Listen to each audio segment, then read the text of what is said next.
Rohans bija ļoti aizņemts cilvēks. Viņš strādāja vēlu un vienmēr domāja par naudu.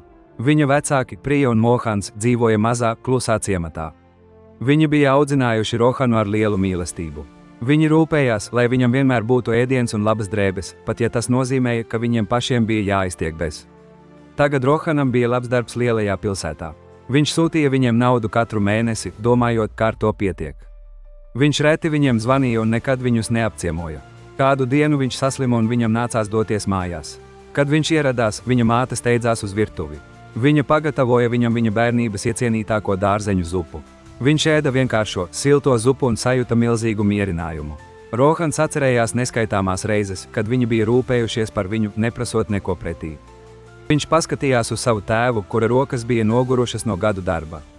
Viņš redzēja kluso prieku savas mātes acīs tikai tāpēc, ka viņš bija mājās. Nauda, ko viņš sūtīja, nekad nevarēja nopirkt šo patieso laimi. Viņš saprata, man ir jāsamazina temps, man ir jāatrod laiks viņiem. Patiesa bagātība nav tikai nauda. Tā ir mīlestība un laime, ko mēs dalāmies ar cilvēkiem, kuri mums deva visu. Mums ir jānodrošina, ka viņi ir laimīgi un jūt, ka viņus novērtē katru dienu.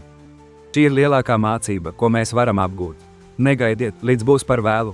Esiet pateicīgi saviem vecākiem un parādiet viņiem savu mīlestību tagad.